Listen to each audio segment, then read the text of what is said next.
6장 1절에서 3절까지, 그 다음에 15절과 16절 말씀 보겠습니다. 제가 읽어드리도록 하겠습니다. 되도록이면 여러분들이 말하는 시간을 좀 줄이려고 합니다. 제가 읽어드리도록 하겠습니다. 산발락과 도비아와 아라비아 사람 게셈과 그 나머지 우리의 원수들이 내가 성벽을 건축하여 허물어진 틈을 남기지 아니하였다함을 들었는데 그때는 내가 아직 성문에 문짝을 달지 못한 때였더라. 산발락과 게셈이 내게 사람을 보내어 이르기를 오라 우리가 온오평지 한 촌에서 서로 만나자 하니 실상은 나를 해하고자 함이었더라. 내가 곧 그들에게 사자들을 보내어 이르기를 내가 이제 큰 역사를 하니 내려가지 못하겠노라. 어찌하여 역사를 중지하게 하고 너희에게로 내려가겠느냐 하매. 15절과 16절 말씀도 보겠습니다.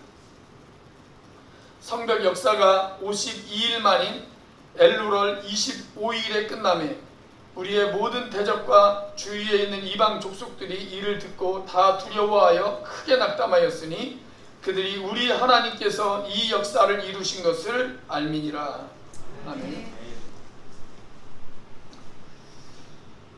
내가 선한 의도로 좋은 일을 시작을 했는데 그 일을 시작하자마자 반대에 부딪힌 경험이 혹시 있으십니까? 그때 여러분들은 어떻게 하셨어요? 혹시 포기하셨나요? 아니면 그 반대와 장애를 극복하고 마침내 내가 의도한 그 뜻을 이루셨나요? 유명한 마더 테레사가 수녀가 되어진 이후에 기도를 하나 시작을 했습니다. 하나님, 제가 어디를 가서 주님을 섬길까요? 제가 어디에서 봉사를 할까요? 그렇게 기도를 시작했습니다. 한 2년 정도 기도를 했어요. 그러다가 인도 캘커타에 있는 빈민가에 버려진 사람들을 위해서 그녀가 일을 해야 되겠다라고 하는 소명을 받았습니다. 그래서 1952년 그녀는 인도 캘커타로 건너가서 빈민가에 있는 작은 건물 하나를 구했습니다. 그리고 그 건물의 이름을 니르말 흐리다이, 순결한 마음의 집이라고 하는 그 이름을 짓고 거기에서 버림받은 사람들을 위해서 그냥 헌신하고 사역을 하기 시작을 했습니다. 그런데 사역을 시작하자마자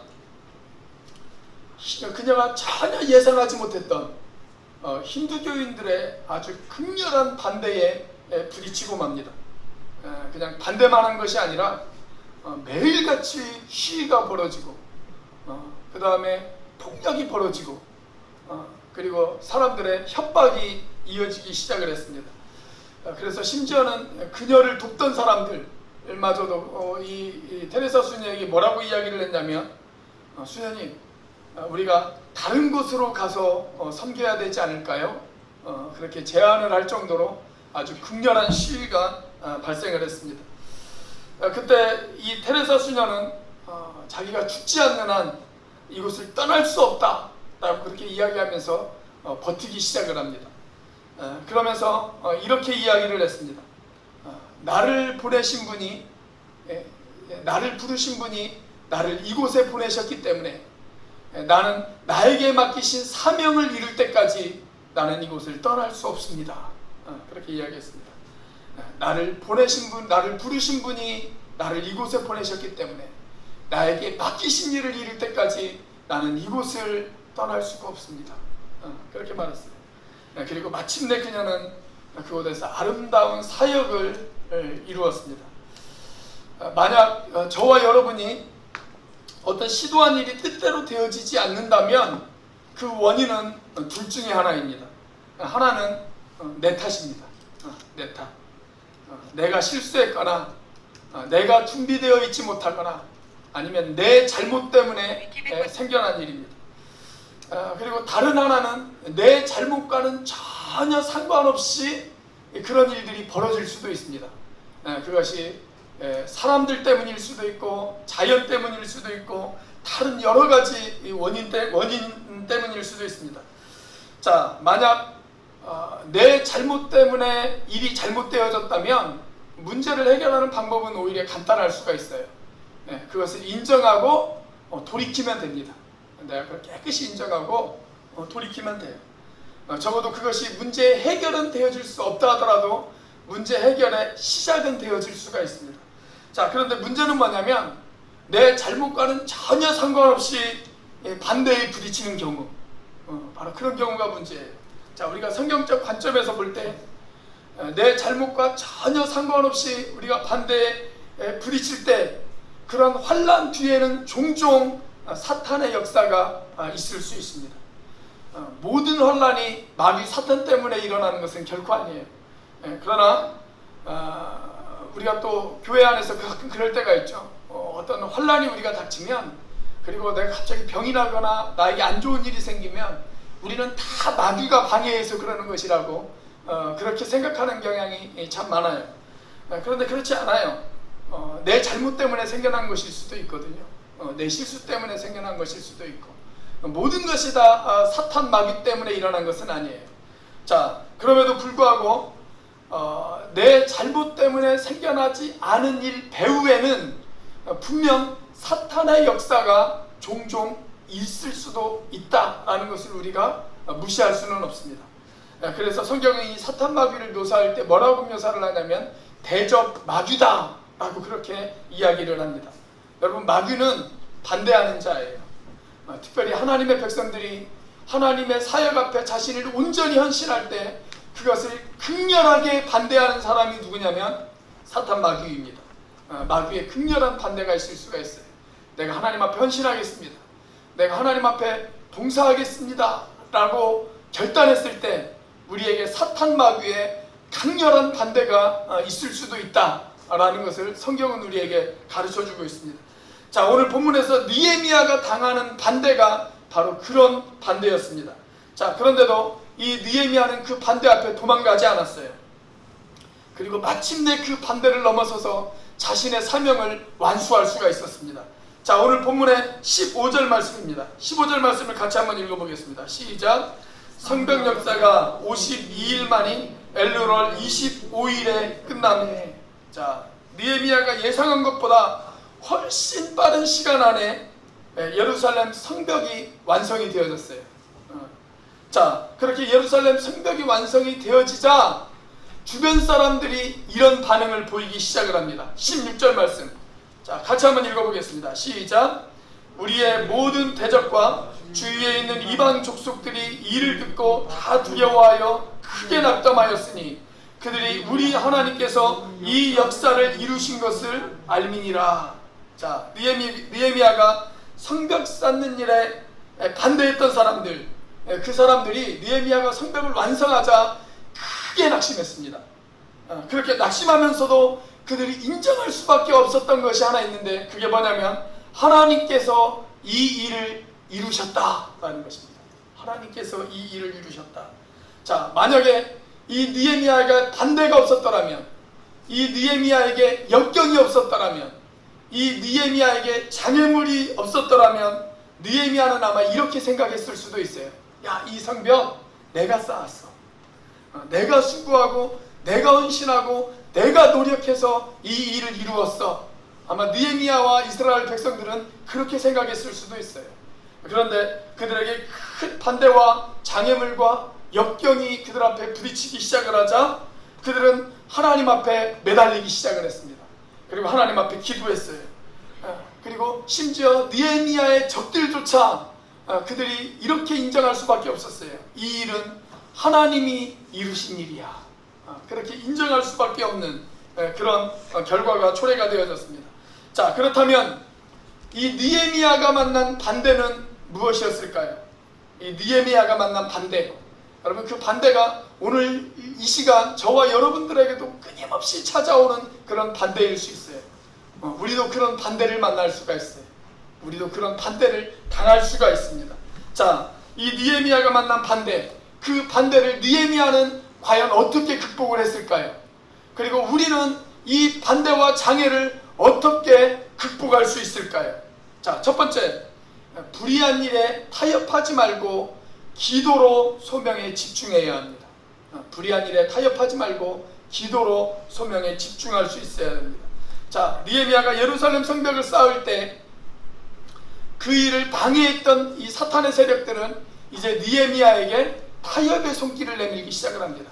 자, 지금까지 이 산발락, 게셈, 도비야 이런 사람들이 느헤미야가 하는 일을 계속 반대했거든요. 그리고 느헤미야를 조롱했어요. 자, 그런데 이 사람들이 갑자기 전략을 바꾸기 시작을 했습니다. 그래서 뭐라고 하냐면 이렇게 이야기를 하는 거예요. 자, 우리가 이렇게 계속 싸우지만 말고 이제 우리가 한번 만나서 이야기를 한번 해봅시다. 그렇게 이야기를 하는 겁니다. 자, 그 말씀이 2절 말씀이죠. 자, 같이 한번 읽어보겠습니다. 시작. 산발락과 게셈이 내게 사람을 보내어 이르기를 오라 우리가 오노 평지 한 촌에서 서로 만나자 하니 실상은 나를 해하고자 함이었더라. 자, 산발락과 게셈이 지금 이렇게 이야기하잖아요. 자, 우리가 여기서 계속 싸우지 말고 우리가 오노 평지 한 촌에서 우리가 거기에서 좀 만나자. 우리 만나서 서로 한번 이야기해보자. 그렇게 지금 제안을 하지 않습니까? 여러분, 타협이라는 것이 좋은 의미로 사용되어질 수도 있고 또 나쁜 의미로도 사용되어질 수가 있습니다. 만약 너와 나의 목표가 같아요. 또 목표가 같지 않더라도 그것이 너에게도 유익이 되어지고 나에게도 유익이 되어져요. 그러면 우리는 타협할 수 있어요. 여러분, 지금까지 우리가 교회 안에서 이 타협이라고 하는 단어가 교회 안에서 좀 부정적인 의미로 많이 사용되어진 것이 사실입니다. 그런데 꼭 그렇지만은 아닙니다. 우리는 좀 이 타협이라는 것을 배울 필요가 있어요. 특별히 우리 한국 사람들은 이 타협이라는 것을 배울 필요가 있습니다. 우리나라 사람들은 너무 극단적이에요. 정치도 극단적이고 노사 문제도 극단적이고 요즘은 의사들도 길거리에 또 뛰쳐나갔잖아요. 너무 극단적으로 우리나라는 좀 대립하는 경향이 있어요. 여러분, 그것이 성경적인 가르침에서 크게 어긋나는 일이 아니라면 우리가 좀 열린 마음으로 상대방을 대할 필요가 저는 우리에게 좀 있다, 그런 생각이 듭니다. 그런데 만약에 너와 나의 목표가 달라요. 그리고 그 일이 누군가에게 아주 심각한 피해를 준다거나 아니면 성경적인 가르침에 명백한 위배가 되어지는 일이라면 우리는 절대 그 일에 타협이 있을 수가 없죠. 자, 오늘 이 산발락이 제시한 타협, 어떤 타협이었을까요? 좋은 의미의 타협이었을까요? 나쁜 의미의 타협이었을까요? 네, 나쁜 의미의 타협이었습니다. 이 타협은 느헤미야를 죽이려고 하는, 느헤미야를 파괴하려고 하는 그런 나쁜 의미의 타협이었다라고 이야기할 수가 있습니다. 자, 이런 악한 의도의 타협, 거기에 대해서 우리가 어떻게 대응해야 될까요? 자, 느헤미야는 어떻게 대응했을까요? 세 가지로 대응했어요. 첫째는 분별했습니다. 분별했어요. 악한 의도를 분별했습니다. 자, 그리고 이 나쁜 타협에 대해서 아주 단호하게 거절했습니다. 그리고 마땅히 해야 할 일에 기도로 집중했습니다. 이것이 느헤미야가 한 일이었어요. 그는 어떻게 했냐면 분별했고 거절했고 집중했습니다. 느헤미야가 한 일. 자, 그들의 악한 의도를 분별했어요. 2절 마지막 부분에 보면 이렇게 기록되어 있지 않습니까? 자, 2절 마지막 부분 같이 한번 읽어보겠습니다. 이렇게 기록되어 있죠. 실상은 나를 해하고자 함이었더라. 그렇게 기록되어 있습니다. 실상은 나를 해하고자 함이었더라. 이런 악한 의도를 느헤미야가 잘 분별했어요. 자, 그리고 이 타협에 대해서 느헤미야가 이렇게 대답을 합니다. 3절 같이 한번 읽어보겠습니다. 시작. 내가 곧 그들에게 사자들을 보내어 이르기를 내가 이제 큰 역사를 하니 내려가지 못하겠노라. 어찌하여 역사를 중지하게 하고 너희에게로 내려가겠느냐 하매. 자, 느헤미야가 지금 뭐라고 해요? 지금 나는 하나님이 나에게 맡겨주신 아주 중요한 사명을 감당하고 있는데 내가 이것을 중지하고 당신들에게 내려갈 시간이 없다. 그렇게 이야기해요. 그렇게 거절해요. 그렇게 거절할 뿐만이 아니라 뭐라고 이야기하냐면 이 일이 아주 중요한 일이기 때문에 나는 이 일에 집중하겠다. 그 말입니다. 그 말이에요. 자, 느헤미야의 대답이었어요. 느헤미야는 분별했고 거절했고 집중했어요. 이것이 느헤미야가 사탄의 작전에 말려들지 않았던 느헤미야의 방법이었습니다. 사랑하는 여러분, 지금도 사탄 마귀는 우리로 하여금 우리가 하나님의 일을 하지 못하도록 방해합니다. 그런데 사탄이 우리에게 찾아올 때 뿔난 모습으로 찾아오는 것이 아니에요. 웃으면서 찾아와요. 우리에게 타협의 손을 내밀면서 그렇게 찾아옵니다. 야, 이 정도면 괜찮잖아. 좋은 게 좋은 거잖아. 야, 이 정도면 너도 할 수 있잖아. 그렇게 우리에게 그럴듯한 모습으로 우리에게 찾아와서 우리에게 적당히 타협의 손길을 그렇게 내밀기 시작합니다. 여러분, 우리가 거기에 속으시면 안 돼요. 우리가 그것을 분별할 수 있는 지혜가 있어야 합니다. 그리고 그것을 거절할 수 있는 용기가 있어야 합니다. 그리고 다시 사명에 집중할 수 있는 결단이 있어야 됩니다. 오늘 느헤미야는 바로 그것을 가졌어요. 거짓된 타협을 분별했고, 그리고 그는 단호하게 그 거짓된 타협을 거절했고, 그리고 하나님 앞에 기도하며 다시 그의 소명에 집중했습니다. 여러분, 이것이 느헤미야의 취한 방법이었어요. 오늘 저와 여러분들에게도 바로 그러한 것들이 있으시기를 주의 이름으로 축원합니다. 이러한 분별력, 그렇게 이렇게 단호하게 거절할 수 있는 용기, 그리고 다시 소명에 집중할 수 있는 그 집중력, 바로 그것들이 저와 여러분들에게 있으시기를 주의 이름으로 축원합니다. 자, 두 번째, 느헤미야는 그의 반대와 장애를 어떻게 극복했을까요? 우리는 어떻게 극복할 수 있을까요? 두 번째는 가짜 뉴스엔 팩트로 대응하되 기도로 소명에 집중해야 합니다. 가짜 뉴스엔 팩트로 대응하되 기도로 소명에 집중할 수 있어야 합니다. 자, 느헤미야를 무너뜨리기 위한 사탄의 두 번째 전략이 있었습니다. 첫 번째 전략이 안 통했어요. 그러자 이번엔 두 번째 전략을 그들이 내세우기 시작합니다. 두 번째 전략은 뭐였냐면 가짜 뉴스를 퍼뜨리는 거였어요. 그러면 어쩜 이렇게 사탄의 전략은 어제나 오늘이나 변함이 없는지 모르겠어요. 그때나 지금이나 똑같아요. 요즘도 얼마나 많은 가짜 뉴스들이 넘쳐나고 있습니까? 자, 오죽하면 뉴스에 팩트를 체크하는 시간이 따로 있잖아요. 예전에는 뉴스에 무슨 이야기를 하면 그게 사실인 것처럼 믿었어요. 근데 요즘은 뉴스도 워낙 가짜 뉴스가 많다 보니까 뉴스도 팩트를 체크해요. 뉴스도 팩트를 체크합니다. 자, 그것이 오늘 5절 이하 9절의 내용입니다.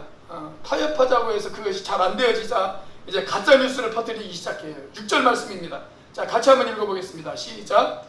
그 글에 이르기를 이방 중에 소문이 있고 가스무도 말하기를 너와 유다 사람들이 모반하려 하여 성벽을 건축한다 하나니 내가 그 말과 같이 왕이 되려 하는도다. 지금 느헤미야가 뭐라고 이야기하냐면 네가 성을 쌓고 있는 것, 그것은 네가 모시고 있는 페르시아의 아닥사스다 왕을 배신하고 네가 왕이 되려고 하는 거 아니냐, 그렇게 이야기를 하는 거예요. 엄연한 가짜 뉴스죠. 여러분, 느헤미야에게는 그럴 생각이 단 1도 없었어요. 그런 생각이 아예 없었습니다.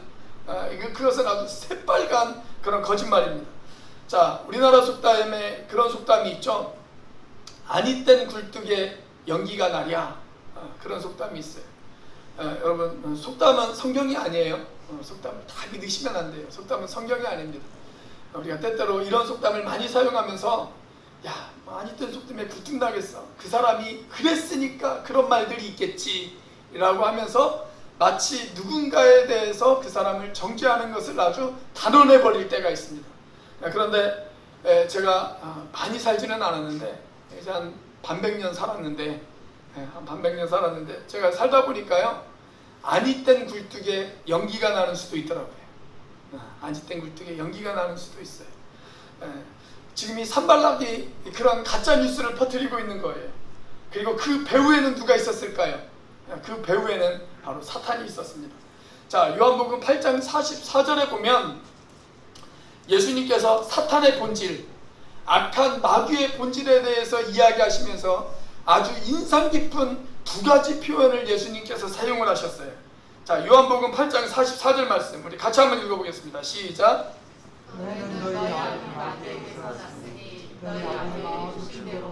너희도 행하고자 하느니라.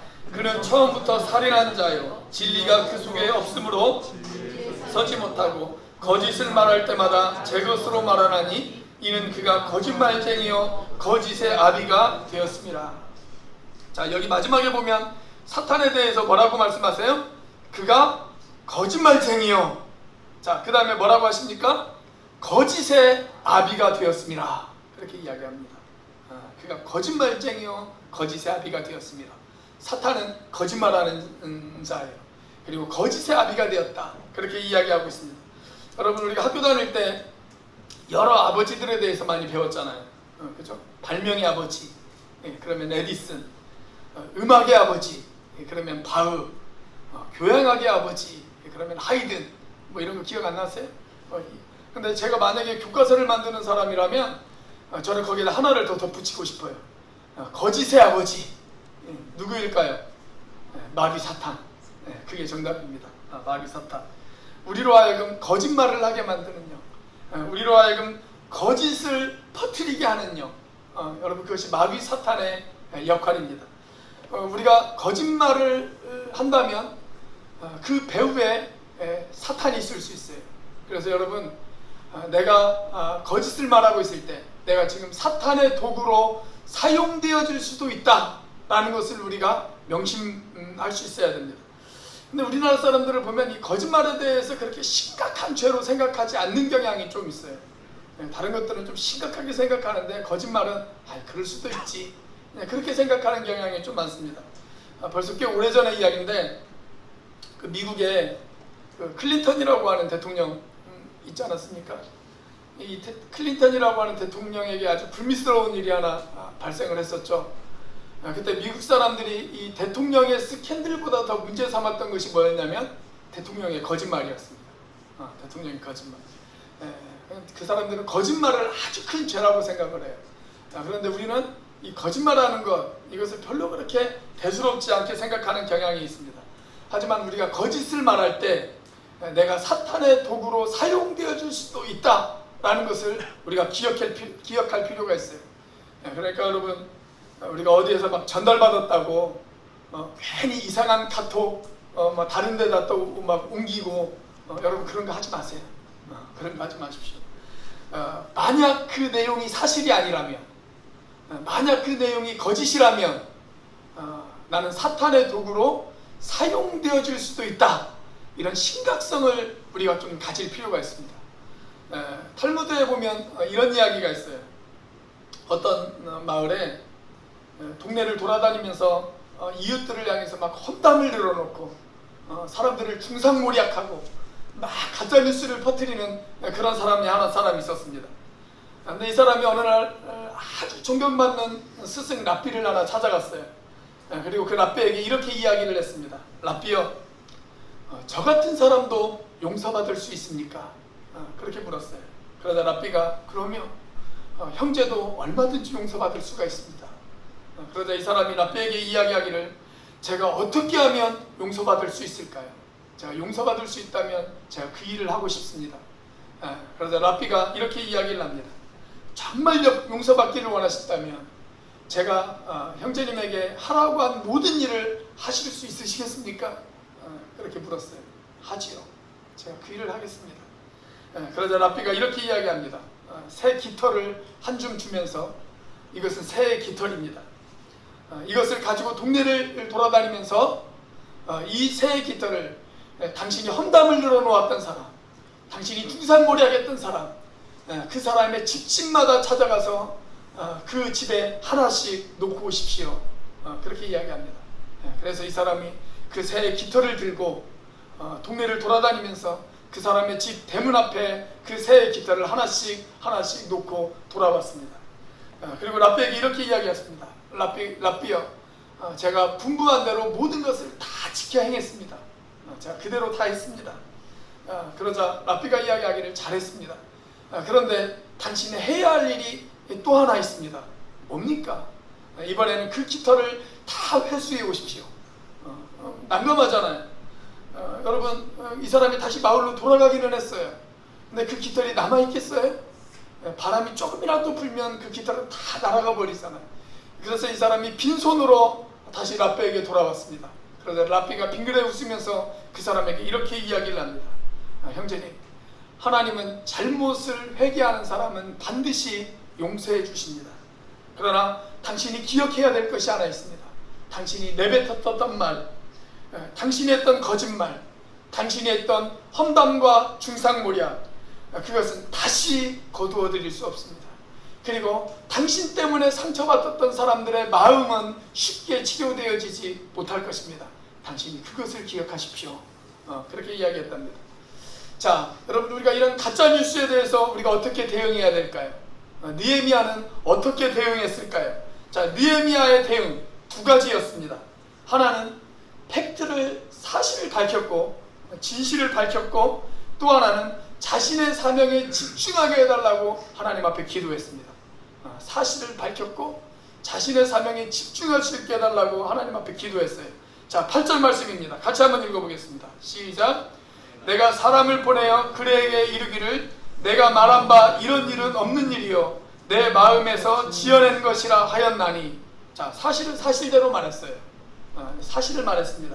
그런데 중요한 것은 뭐냐면 그가 사실을 말하되 변명하지 않았다라는 거예요. 그냥 있는 그대로 사실을 이야기만 하고 변명하고 해명하는 일에 시간을 오래 쓰지 않았어요. 그것에 자기의 시간을 낭비하지 않았어요. 그리고 그 다음에 한 일이 뭐냐면 그가 그의 사명에 집중할 수 있게 달라고 하나님 앞에 기도한 내용이었습니다. 그 내용이 9절에 나옵니다. 자, 9절 말씀도 같이 한번 읽어보겠습니다. 시작. 이는 그들이 다 우리를 두렵게 하고자 하여 말하기를 그들의 손이 피곤하여 역사를 중지하고 이루지 못하리라 함이라. 이제 내 손을 힘있게 하옵소서 하였노라. 자, 여기 보면 느헤미야가 하나님 앞에 이렇게 기도하잖아요. 하나님, 내 손을 힘있게 하옵소서. 하나님, 나에게 능력을 주세요. 하나님, 나에게 힘을 주세요. 그래서 내가 마땅히 해야 할 일에 집중할 수 있도록 하나님 나를 도와주세요. 그렇게 기도하잖아요. 사람들에게 해명하는데 자기의 시간을 뺏기지 않고 그냥 사실대로만 말하고 나머지 시간에는 뭐였냐면 자신의 사명에 집중할 수 있게 해달라고 하나님 앞에 기도했다는 거예요. 사랑하는 여러분, 여러분 중에 혹 여러분들을 향한 거짓 소문들, 여러분들을 향한 음해들, 여러분들을 향한 잘못된 이야기들, 그런 것들 때문에 마음 아파하고 시달리고 고통스러워했던 그런 분들이 혹 여러분들 계십니까? 여러분, 그렇다면 사실을 이야기하세요. 내가 그렇지 않아. 나 사실은 그렇지 않아. 내가 예전에는 그랬다 할지라도 지금은 내가 그렇지 않아. 나 예수 믿고 내가 이제 사람이 변화되어졌어. 그렇게 사실대로 여러분 이야기하십시오.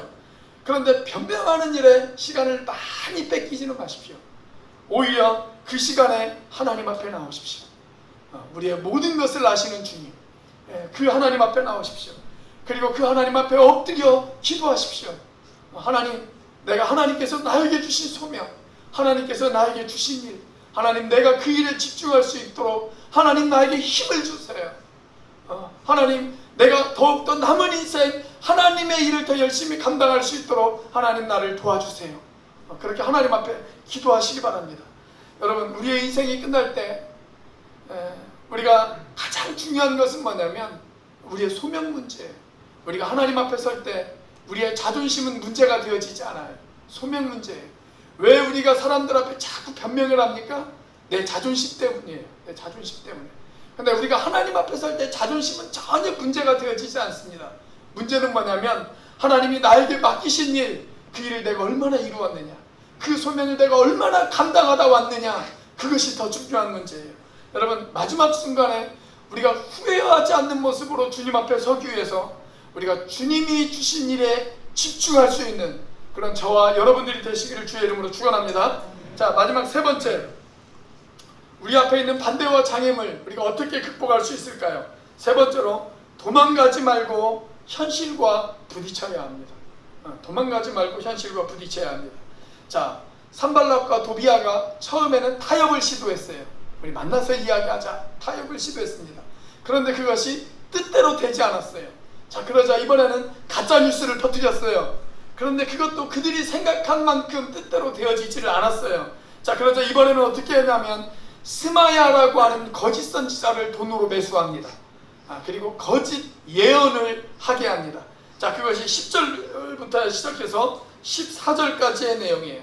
자, 이 거짓 선지자 스마야가 느헤미야에게 와서 뭐라고 이야기를 하냐면 이런 이야기를 합니다. 지금 사람들이 너를 죽이려고 하고 있어. 그건 사실이죠. 느헤미야를 죽이려고 하는 것은 사실이에요. 꼭 그 거짓을 이야기하는 사람들을 보면 팩트, 사실과 거짓을 그럴듯하게 깨끗하게 섞어가지고 그렇게 거짓말을 할 때가 참 많습니다. 이 스마야가 지금 그랬어요. 사람들이 지금 너를 죽이려고 하고 있어. 그렇게 이야기하는 거예요. 그러면서 뭐라고 이야기를 하냐면, 그런데 제일 안전한 곳이 하나 있는데 그곳이 어디냐면 바로 성전이야. 성전. 그러니까 네가 지금 빨리 성전으로 도망가서 거기에 숨어 있어. 그렇게 이야기하는 거예요. 자, 만약 느헤미야가 이 선지자의 말을 듣고 도망갔더라면 어떻게 되어졌을까요? 아마 느헤미야는 죽었을 것입니다. 그리고 예루살렘 성벽 쌓는 일을 그가 완수하지 못했을 것입니다. 여러분, 이것이 바로 사탄의 전략입니다. 사탄은 지금도 동일한 전략으로 우리들에게 다가오고 있다는 사실 여러분들 알고 계십니까? 우리 하나님의 사람들을 피곤하게 만들고 낙심하게 만들고 우리를 두려워하게 만들어서 우리를 도망가게 만들어요. 우리를 도피하게 만듭니다. 그래서 우리로 하여금 하나님의 일을 하지 못하도록 만듭니다. 여러분, 일꾼은 일을 해야 행복합니다. 하나님의 사람은 하나님의 일을 할 때 행복할 수가 있습니다. 그런데 사탄은 우리에게 자꾸 하나님의 일을 하지 못하도록, 우리가 자꾸 도망가도록 그렇게 우리에게 겁을 줍니다. 그래서 우리가 어느 날 우리가 지금까지 열심히 감당해왔던 그 섬김의 자리, 그 봉사의 자리에서 무력감을 느끼고 도망가게끔 만드는 것이 바로 사탄의 역할이에요. 여러분, 혹시 최근에 이런 생각 가져보신 적 없으세요? 내가 섬김의 자리, 내가 헌신의 자리에서 도망가고 싶다. 그런 유혹 받지 않으셨습니까? 내가 목자의 자리도 내려놓고, 내가 봉사의 자리도 내려놓고, 내가 섬기는 그 자리도 내려놓고, 그냥 도망가고 싶다. 여러분, 그런 생각 가져보신 적 없으세요? 여러분, 근데 그게 사탄의 전략이라는 거 여러분 알고 계십니까? 여러분, 결코 도피를 생각하지 마십시오. 여러분, 도망가는 것, 그것이 문제 해결이 되어질 수 없어요. 오히려 그런 때일수록 여러분들이 사명에 집중할 수 있는 여러분들이 되어주시길 주의 이름으로 축원합니다. 우리 두 주먹 한번 불끈 쥐어볼까요? 이렇게 한번 스스로 다짐해 보겠습니다. 결코, 따라서 한번 해보세요. 결코 도망가지 않겠습니다. 도망가지 않겠습니다. 자, 느헤미야가 어떻게 대응했을까요? 자, 11절 말씀 같이 한번 읽어보겠습니다. 시작. 내가 이르기를 나 같은 자가 어찌 도망하며 나 같은 몸이면 누가 외소에 들어가서 생명을 보존하겠느냐. 나는 들어가지 않겠노라 하고. 자, 여기 보면 느헤미야의 대응은 두 가지였어요. 첫 번째는 뭐였냐면 그는 분별했습니다. 분별했어요. 자, 이 거짓 선지자가 지금 어디로 들어가라고 하는 거예요? 성전으로 들어가라. 그렇게 이야기하고 있잖아요. 자, 그런데 여러분, 우리가 구약 성경에 보면 성전에는 누구만 들어갈 수가 있습니까? 제사장만 들어갈 수가 있어요. 과연 그런가? 우리가 성경을 한번 찾아보도록 하겠습니다. 민수기 18장 7절 말씀입니다. 자, 같이 한번 읽어보겠습니다. 시작.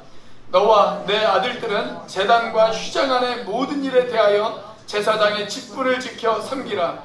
내가 제사장의 직분을 너희에게 선물로 주었은즉 거기 가까이 하는 외인은 죽임을 당할지니라. 자, 여기 제단, 그러니까 성전에 제사장이 아닌 외인이 가까이 하면 어떻게 된다고요? 죽는다. 그렇게 기록되어 있습니다. 죽는다. 그런데 지금 거기 들어가라고 하는 거예요. 근데 아마 느헤미야는 이 하나님의 말씀을 알고 있었던 것 같아요. 그래서 느헤미야가 뭐라고 이야기하냐면 11절 말씀에 이렇게 이야기를 하잖아요. 나 같은 몸, 내가 제사장도 아닌데 성전에 들어가서 어떻게 생명을 보존할 수 있겠느냐. 그렇게 이야기하잖아요. 나 같은 몸, 내가 제사장도 아닌데 나 같은 사람이 성전에 들어가면 어떻게 내 생명을 보존할 수 있겠느냐. 그렇게 이야기해요. 그러니까 선지자의 이야기를 할지라도 그 말을 다 믿지 않고 고지고대로 듣지 않고 이 느헤미야는 어떻게 했어요? 과연 그 말이 성경적인가? 이것을 분별했다라는 거예요. 분별했어요. 여러분, 지금 느헤미야에게 도망가라 라고 이야기하는 사람이 누구예요? 선지자잖아요. 하나님의 사람이라고 불리는 사람에서 입에서 나온 말이잖아요. 요즘으로 말하자면 누구예요? 목사의 입에서 나온 말이란 말이에요. 목사의 입에서 나온 말. 근데 여러분, 목사의 말이라고 해서 다 믿으시면 안 됩니다. 그거 아시죠? 목사의 말이라고 해서 다 믿으시면 안 돼요.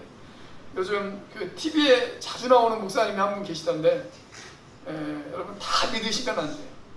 그분도 도망가라고 이야기하더라고요. 그분도 핸드폰도 끄고 신용카드도 사용하지 말고 다 도망가라. 그렇게 이야기하더라고요. 여러분 목사의 말이라고 다 믿으시면 안 돼요. 제가 하는 말도 다 믿지 마세요. 제가 하는 말도 다 믿지 마십시오. 과연 그 말이 성경적으로 맞는 말인가? 그걸 분별하고 받아들이세요. 그런 분별력이 있어야 돼요. 그리스도인들에게는. 그리고 받아들여야 됩니다. 여러분 우리 주변에 보면 얼마나 많은 가짜들이 있는지 몰라요. 이런 가짜들 때문에 때로는 교회가 욕을 들어먹기도 하고, 때로는 우리가 신앙생활을 하는데 회의를 느낄 때도 있습니다. 왜 이렇게 가짜가 많은가? 이 질문에 대해서 아주 예전에 명쾌한 해답을 내린 사람이 한 사람이 있습니다. 파스칼이라고 하는 사람이에요. 우리 기독교 철학자인 파스칼이라고 하는 사람인데, 이 사람이 이렇게 이야기를 했습니다. 왜 이렇게 가짜가 많은가? 그것은 진짜가 있기 때문이다. 그렇게 이야기했습니다. 진짜가 있기 때문이다. 그게 파스칼의 대답이었어요. 아무도 가짜를 모방하지 않아요. 진짜가 있기 때문에 가짜들이 생겨나는 것입니다. 여러분 진짜 다이아몬드가 있기 때문에 가짜 모조품들이 생겨나는 거예요. 자, 그렇기 때문에 여러분 가짜 때문에 진짜를 포기하는 그런 어리석은 사람이 되지 마시기를 주의 이름으로 축원합니다. 자, 그래서 성경은 우리에게 끊임없이 이야기하고 있어요. 영을 분별하라고, 영을 시험하고 분별하라고 우리에게 이야기하고 있습니다. 예수님도 우리에게 이렇게 이야기하시잖아요. 너희 가운데 사뿐 목자도 있을 수 있어. 너희 가운데 거짓 그리스도도 있을 수 있어. 그러니까 너희들 이걸 잘 분별해. 비둘기같이 순결하고 뱀처럼 지혜로워야 된다고 그렇게 이야기하고 있지 않습니까? 여러분 느헤미야는 그걸 분별했어요.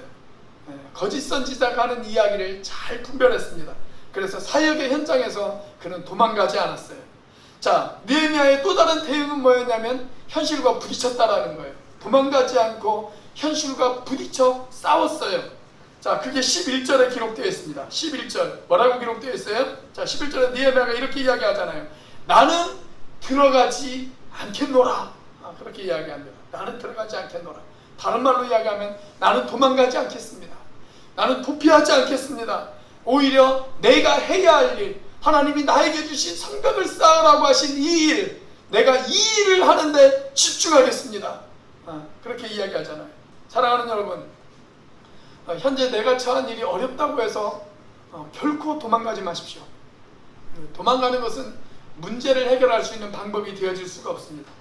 오히려 현실과 부딪혀야 합니다.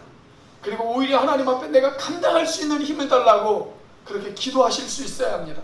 오늘 느헤미야가 바로 그렇게 기도했습니다. 14절 말씀입니다. 같이 한번 읽어보겠습니다. 시작. 내 하나님이여, 도비야와 산발락과 여선지 노아디아와 그 남은 선지자들 곧 나를 두렵게 하고자 한 자들의 소행을 기억하옵소서 하였노라. 여러분 선지자가 와서 당신 죽을 수도 있어 그렇게 이야기할 때 느헤미야가 두려웠을까요? 안 두려웠을까요? 느헤미야도 사람인데 안 두려웠겠어요? 두려웠겠죠. 두려웠을 거예요. 근데 그 두려움을 가지고 느헤미야가 도망간 것이 아니라, 도피한 것이 아니라 오히려 그 두려움을 끌어안고 하나님 앞에 기도하기 시작했습니다. 하나님, 저들이 나를 괴롭게 합니다. 하나님, 저들이 나를 두렵게 합니다. 하나님, 나를 도와주세요. 내가 이 일을 감당할 수 있도록 하나님 나를 도와주세요. 그렇게 하나님 앞에, 전능하신 하나님 앞에 느헤미야가 기도하기 시작했습니다. 그리고 마침내 그는 새 힘을 얻어서 예루살렘 성벽을 완수할 수 있는 그런 역사의 주인공이 되어질 수가 있었습니다.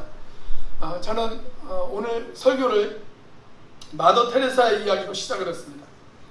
그녀가 캘커타 빈민가의 사역을 시작하자마자 아주 강렬한 반대에 부딪혔다라고 하는 이야기를 여러분들에게 말씀을 드렸습니다. 그러나 그녀는 도피하지 않기로 결심했습니다. 내가 도망가지 않겠다. 내가 오히려 이 자리에서 하나님이 나를 부르신 이곳에서 내가 최선을 다하겠다. 그렇게 결단했습니다. 그리고 주님 앞에 그가 최선을 다했습니다. 버림받은 아이들, 노인들, 여러 학대를 받은 사람들, 그 사람들을 돌보면서 그 사람들을 끌어안고 그 사람들을 치료하는 일에 온 마음을 다 쏟아부었습니다. 그러던 어느 날 그녀의 사역을 결정적으로 반대했던 힌두교 성직자 한 사람이 결핵으로 병원에 입원했다라고 하는 이야기를 이 테레사가 전해 들었습니다. 그는 치료가 불가능한 상태였습니다. 그래서 병원에서 강제 퇴원 조치를 당했습니다. 사형 선고를 받고 당신은 더 이상 살 수 없습니다. 그리고 그 병을 우리 병원에서 치료해 줄 수 없습니다. 다른 사람에게도 감염될 수 있기 때문에 치료해 줄 수 없습니다. 당신 퇴원하십시오.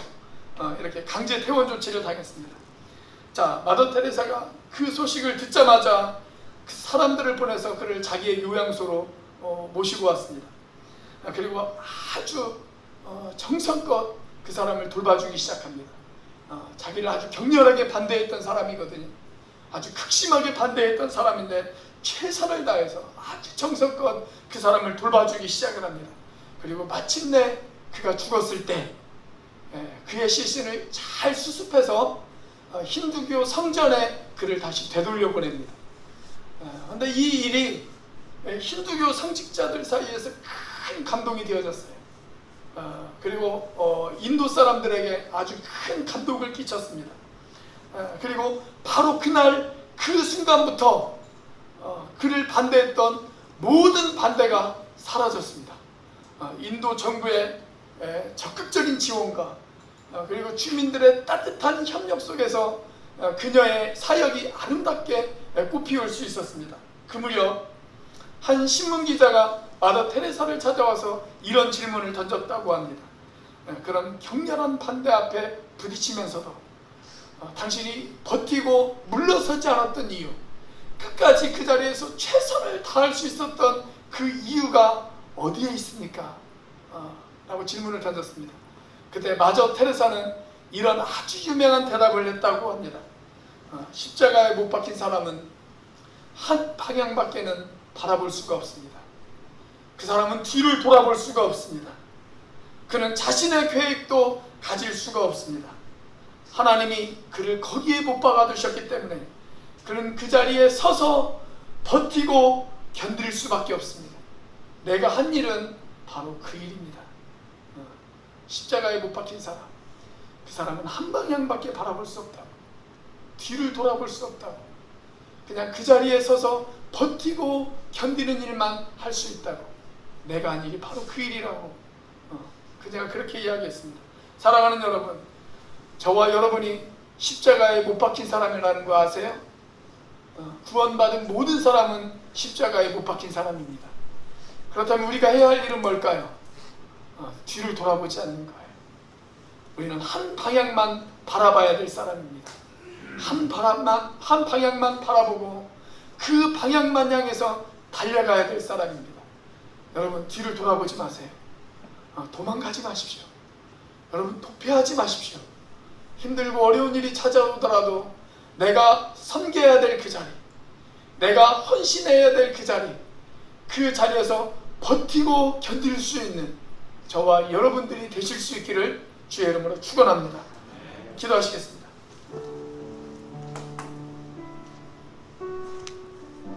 우리 시간 함께 기도하기를 원합니다. 하나님, 우리가 한 번밖에 살아갈 수 없는 인생입니다. 우리의 인생이 여러분 힘들지 않습니까? 우리에게 힘들고 고단한 일들이 왜 찾아올까요? 억울한 반대, 억울한 누명, 억울한 장애물들, 그런 것들이 우리들에게 왜 생길까요? 우리가 그 이유를 다 이해할 수 없을지는 모릅니다. 그러나 우리에게 마음이 아프고 우리가 고통스러울 때 하나님, 우리가 기도로 견디어 나가기를 원합니다. 하나님, 우리가 헌신의 자리, 우리에게 주신 섬김의 자리, 하나님, 내가 그걸 감당할 수 있기를 원합니다. 그 자리를 지켜나갈 수 있기를 원합니다. 하나님, 그 일을 감당할 수 있는 힘을 주옵소서. 하나님, 그 일을 완수할 수 있도록 내 손에 힘을 주옵소서. 우리 이 시간 같이 한번 침묵으로 같이 한번 기도하기를 원합니다. 같이 한번 기도하겠습니다. 아버지 하나님, 주님께서 도와주시옵소서. 하나님, 역사해 주시옵소서. 인도해 주시옵소서. 하나님, 아픔의 자리, 환신의 자리, 아버지 하나님, 섬김의 자리, 봉사의 자리, 수고의 자리, 하나님을 위해 눈물을 흘리는 자리, 하나님 도망가지 않겠습니다. 도피하지 않겠습니다. 우리를 도와주시옵소서. 은혜 아니면 살아갈 수가 없네. 도움마저도 다 주의 것이니 세상 평안과 위로 내게 없어도 오직 예수뿐. 다시 한번 고백합니다. 은혜 아니면 살아갈 수가 없네. 은혜 아니면 살아갈 수가 없네. 모음마저도 다 주의 것이니 세상 평안과 위로 내게 없어도 오직 예수뿐이네. 그 신을 담을 수도 없고 작은 고난에 지쳐도 주께 품긴 나의 모든 삶 견디고 견디게 하시네. 은혜 아니면 살아갈 수가 없네. 나의 모든 것 다 주께 맡기니 참된 평안과 위로 내게 주시옵소서. 오직 예수뿐. 다시 한번 고백해볼까요? 은혜 아니면 살아갈 수가 없네. 모음마저도 다 주의 것이니 세상 평안과 위로 내게 없어도 오직 예수뿐이니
하나님 주신 말씀을 가슴에 담습니다. 아버지 하나님, 삶이 고단하고 힘들다고 해서 주님께서 주신 소명의 자리, 주님께서 주신 헌신의 자리, 우리가 마땅히 섬겨야 될 그 자리, 하나님 그 자리를 도피하지 않고 도망가지 않도록 인도해 주옵소서. 소명을 받은 사람, 하나님의 사람은 하나님의 일을 해야 행복할 수 있습니다. 아버지 하나님, 우리가 그런 사람이 되어줄 수 있도록 인도하여 주옵소서. 버틸 수 있는 힘을 주시옵소서. 소명을 성취할 수 있는 힘을 주시옵소서. 우리의 손을 힘있게 하여 주시옵소서. 좌절과 절망의 마음이 있다면 예수의 이름으로 다시 일어날 수 있도록 도와주시옵소서. 좌절과 절망에 빠진 영혼들은 예수의 이름으로 일어날지어다. 하나님, 우리가 다시 일어나게 하여 주시옵소서. 다시 도전하게 하여 주시옵소서. 이제는 우리를 위하여 십자가에 달리신 성자 하나님의 은혜와 그 독생자를 죽기까지 내어주신 성부 하나님의 사랑과 지금도 그 사랑을 깨닫게 하시고 충만하게 하시는 성령 하나님의 교통하심이 우리의 손을 힘있게 하실 하나님을 믿어 앞길의 장애를 두려워하지 않고 나아가기를 소망하는 온누리교회 지체들 머리 위에 지금부터 영원까지 함께 하시기를 간절히 축원하옵나이다. 아멘.